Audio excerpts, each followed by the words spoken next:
everyone, welcome to Boston. I'm Licky Lee. Last month, California Governor Gavin Newsom signed the AB 2596 bill, so officially making Lunar New Year Day a statutory law in California holiday. California has also become the first state in the United States to recognize the important Asian Pacific American holiday of Lunar New Year. So today, let's talk about it. We are very honored to invite Mr. Anping Shen from Newton Education Support Network. Welcome. Thank you. Thank you. I'm so happy to be here. Okay, and Amy Cheu from Newton High School. Welcome. Hi guys, my name is Amy Cheu and I graduated from Newton South High School in 2022. So first, how about you think of this news? Yeah, it's wonderful news. I'm so happy to hear that. News. It's historical, really historical news. Why? Because more than 150 years ago, Chinese laborers were recruited to help build the cross-country railway. And at that time, employers could not finish the work. And then they realized, hey, what about those Chinese? They built the Great Wall. They could help build this railway, no problem. And hundreds of thousands of laborers brought into America. We had one of the largest Asian population. And it was very important recognition of the Asian community played such role in the history of California. I'm so happy for the California residents, for the people there, and especially for the Asian community there to have this wonderful holiday. Yes, so I heard the news at the first time, a little unbelievable, especially in California, right? So Amy, how about you think of? I'm pretty happy that California did this because I'm applying to colleges right now, and then one of the top choice for my schools is University of Southern California. So hearing that they passed New Year's as an official Category 1 holiday in California, that means that if I were to go to college in California, that means that I'm able to celebrate it with all the community of API people there. That's good for you, for every Asian American in California. Yeah. And I know, Amy, you and your Newton High School fellow students started this petition which has been signed by 600 people. And so what promoted you to launch such a proposal? During early January this year, me and my classmates, we were preparing for the first in-person celebration of Lunar New Year's in our high school. So we had this idea, like, why don't we use this celebration to push for this cause that we think is important, to make Lunar New Year's a holiday that students can take a day off in our school. And we realized this because after doing some research, we realized that our school, we have 23.5% of API students. And then in the Newton Public School District, we have 20% of API students. And then we also did further research and we realized that Brooklyn High School, they also passed their New Year's as an official school holiday a few years ago. So this really prompted us to think why our school doesn't have this, because we already have such a significant portion of Asian students at our school. And besides that, for me personally, Chinese New Year's or Lunar New Year's is a really, really important part of my family's culture because we celebrate it every single year. And I remember I would wake up at 7 a.m. to watch the live stream from China with my family and eat the leftovers that they made from previous nights when they made all these Chinese meals, traditional Chinese meals. But we didn't have the time to finish it because I have school the next day and they have work the next day. So we really have to savor these little moments in our lives to really celebrate this part of the culture that's so important to me. So this is why I value Lunar New Year's of becoming a holiday where students can take a day off. And it really pushed me and other students to publish this petition online. So it's very important for you and your family. Yes. And other Asian students in your high school, right? Yes, that's correct. So Mr. Shen, are you the one of the 600 people to support Amy? Well, a good question. No, I did not know that when they had this petition. But later when I learned about this petition, I was so happy because finally students were leading the way. And by the way, I did not mention that I happen to be Newton School Committee member. So that's also important for me to be concerned about this. I could share with you a good story. More than almost 20 years ago, when my son was Newton North High School student. One day he came home after Lunar New Year. He said, "Daddy, why don't we have the Lunar New Year as school holiday? We had other, holidays to celebrate ethnic, religious and cultures festivals, but why not celebrate our Lunar New Year?" I said, "You asked a good question." So I said, "Okay, let's see what we can do." And I did something important, especially for my son. I said, "Okay, you are going to raise this question to the school committee chair." Of course, at that time, I was not on school committee, and I did locate the school committee chair, and Lana. She was a wonderful school committee chair at that time, and I contacted her, and she said, "Yes, I would like to meet your son." So we went to a coffee house. My son asked this question to the school committee chair and Lana at that moment, and I was so happy. I thought at that time, probably there was not much chance, but it was good for my son to ask this question to school committee chair. And Lana did explain what happened, why we had some other holidays, mostly because when those holidays were happening, some faculty members, students would take day off, would not come to school, so it was hard for school to operate at that time. Okay, so at least I learned that history. But also I'm glad 20 years ago, my son asked this question, and I'm so happy to see Amy now is leading this petition 20 years later. But this is the time. So you are waiting for this moment for more than 20 years. Well, almost 20 years. And by the way, I also like to add a little bit history here. 5 years ago, when I was the founding president of Newton Chinese American Association, we worked with the Newton Chinese Language School.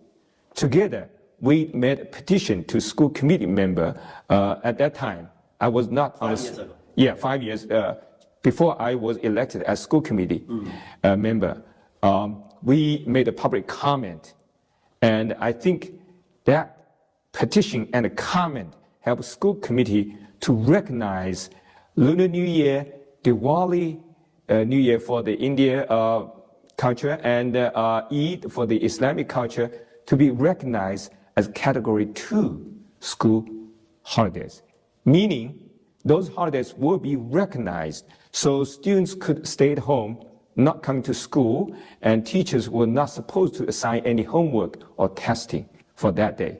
Students and faculty could take day off to celebrate these holidays. This was a wonderful step forward. But now it's time. Let's work hard to see if we can move to the Category 1 for the Lunar New Year. For our own culture. And we all know at the end of every year, the United States will have many holiday, many festival, and we all know it's a very important holiday for American families, such as Thanksgiving, Christmas, New Year, and these three holidays are all legal holidays. I guess maybe it's because American family value this holiday very much. Mr. Shen, you have been in the United States for a long time. So could you tell us what these three festivals means to American families? Good question. And I've been here about 35 years. My son came here when he was only 3, and my daughter was born and grew up here. So certainly I have a lot of opportunities to celebrate these important holidays in America. Thanksgiving, Christmas, and New Year. 3 wonderful holidays, and we gradually learned how to cook the turkey, which was not easy. And of course, Thanksgiving, we also had the Christmas trees and lights and all that. Now that reminds me when we have the Chinese Lunar New Year celebration, which is also called Spring Festival. So it's a festival. It's more significant historical and the grandest holiday in many Asian countries, of course, including China, Vietnam, Korea, and many other Asian countries where there are a lot of... Not only for Chinese people. Correct. And especially in China, of course, there are about 2 weeks celebration. I understand some other Asian countries have also multiple days celebration. So it's combination of Thanksgiving, Christmas, and New Year. Yeah. Why we can say that? Because for Thanksgiving, mostly the family members will gather together even though they live far away. So the traffic will be so crazy, flights, traffic, So expensive. driving cars and across all the country to get together. And that day, mostly for family celebration. And that's wonderful. And then Thanksgiving, of course, it's festival for all members. Kids were particularly excited about Thanksgiving, giving gifts. And also, you have wonderful history and with religious meaning to many families. And of course, New Year is another great celebration. And my son happened to live in New York. So we went to the Times Square to see, the light ball drops and all that. Now let's talk about Lunar New Year, which combines all three holidays and more. Why?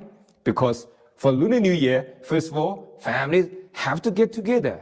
And in China, you're talking about the billion people moving around. And for a lot of laborers who have to go hometowns to meet their parents, that's sometimes only once in a year. That's only the Lunar New Year they will go back. And then, of course, for the gifts, that's important for Lunar New Year. And parents will give 红包, the red bag, to the kids. 压岁钱 meaning some money for kids. Lucky money. Yeah, if you behave well as Western Christmas holidays season, if you behave well, Santa Claus will give you some gifts. And then we celebrate New Year, which is according to the lunar calendar. And we know many other countries, worldwide countries, also celebrate the lunar calendar. One more thing, let me add. It's also celebrate the arrival of Spring Festival. Now that's very important. Why? Because like many countries in the world, agriculture was really the backbone of the culture. And so spring is very critical for agriculture societies. So you see, celebration of four things. Yeah. Family getting together, give gifts, and with culture and history context. And that's Christmas and New Year and arrival of spring, which is the most important season for agricultural societies. And for me personally, my parents would spend Lunar New Year's through clean the entire house, which takes the whole day. Yeah. And then we would write these calligraphies, Chinese calligraphies, Yeah. and then paste them on walls and stuff. And then we would cook these meals yuan xiao, dumplings, and these Chinese desserts we would bring back from New York, and all of these things. It's a tradition that we keep every single year in our household. Especially for young people, they will celebration both Thanksgiving, Christmas, New Year, and Lunar New Year. Even including the Halloween. So my children like every festival, no matter Eastern or Western.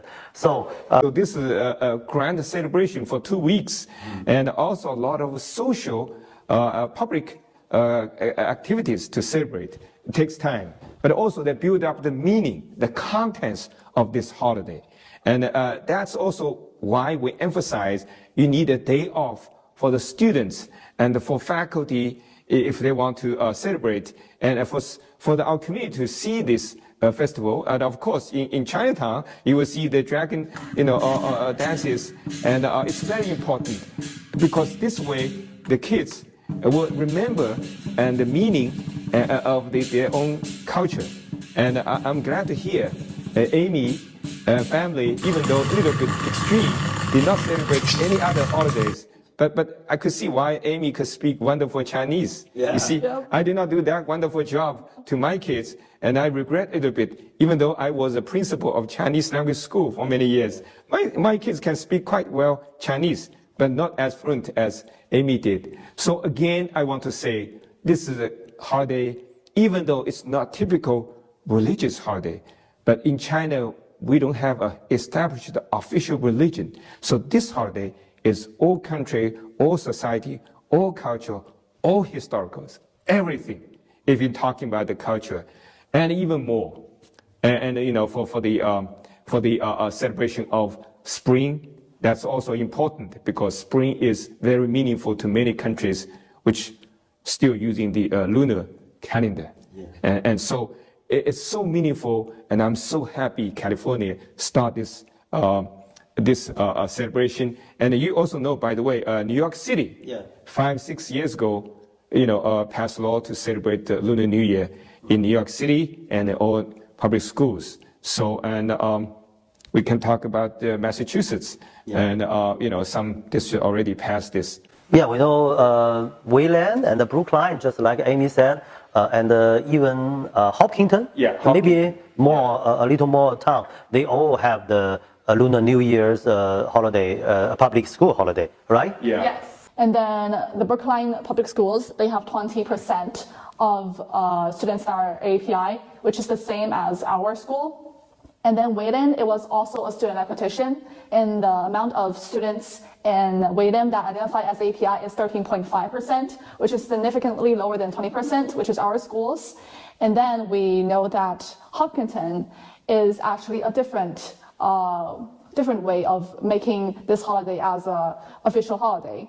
In Hopkinton, it's actually their superintendent who thought of this idea, and then this superintendent, she proposed it to the school committee, and then this led to the holiday to become a Category 1 holiday in Hopkinton district. Newton is a big city, so I know Wayland is smaller than Newton. So how can they do that? And they did it in a span of only 3 months. 3 months. By the way, I think the Newton student population about 11,000, so way bigger than Wayland and Brookline, no doubt. Newton is a city, so it's important. By the way, we're talking about the student population. I think California, I did quick check. Yeah. California has about 15% of Asian population, and Newton happened to have about 15% of Asian population. Oh. However, students, we have about 20%. So it's more meaningful for the student to lead this petition because we have more students here who have the Asian background. The difference between festival and holiday is, I think festival is about memory, about the memory about our own culture. So it's, I think it's very important for, especially for young people, born here, grow up here, not just like us, we come from China. So we remember that memory, but they have no idea about this. Yeah. Very well said. Thank you for that kind of acknowledgement. Yes, I sometimes realize that's the only time when you really try to instill some good memories of the next generation. My kids who basically were born, you know, my son born in China but came here 3 years old, and my daughter was born here. That was only one of few moments in their life when you had a chance to influence them, to really emphasize your roots, your cultural roots, and your family roots. And you know, we celebrate all the other holidays, that's good things. But if we do not celebrate our own cultural holidays, we are sending a wrong message. And certainly we will not let it happen. And unfortunately, I saw those things happening years ago when we, you know, for example, we taught to our kids at home in English and gradually they forgot their Chinese. That's why I sent my kids to the Chinese language school, and hopefully they'll learn the language and the culture. And that part, I think it's important. So this festival celebration, I thank Amy for saying that. That's important festival. And that festival is inclusive, means everybody is welcome. And then no kind of religious connotation. It's celebration family, celebration life, and celebration the society, and also celebration the world and the culture and the season. So this should be trained, I think, move forward. It's more broad celebration of everything we valued in our life. And family, and certainly is one of the critical piece of this celebration. Today, so I will thank you, Amy, and your friend, young people, young generation. We just follow the youngs, and you lead us. And thank you for made voice for us, for every Asian and every Chinese people and our community. Thank you very much, and thank you again to accepting my interview. Thank you so much. And I would like to thank you, Amy, again for this leadership. And you guys played earlier this spring. And as you just heard my story, my son started 20 years ago, but that's it. Just met the school committee chair and nothing happened. I feel sorry, a little bit sorry, even though my son learned some lesson. When you had some requests, you had to raise your voice, but that voice was not really heard. Now this time, Amy led the way, and your colleague, your friends, your fellow students, and I, as the president of Newton Education Support Network, as former Chinese language school in Newton, and also former president of Newton Chinese American Association, I felt it's time for me and my colleagues, working with everybody in the society, in the community, to see if we can push a little bit harder this time. We already made our efforts 5 years ago. And we did accomplish something, but that's not enough. I think this is the time we like to work together with our community residents and to see if we can work together and get this accomplished. But also I'd like to thank you to interview us and give us a chance to voice our concern, our request, and hopefully people listening to this, our interview, and watching this program will give us support. And again, my name is Anping Shen. I really like to hear from you. And if you want to reach me, my email address is shen07@gmail.com. I will appreciate all your support. So let's do it together and make the voice louder and louder. Yeah. So that's why we use English, which language I'm not really good at. So that's why can let more people can hear our voice. And thank you again. And I really hope your wishes can come true soon. Thank you. Thank you so much. Thank you.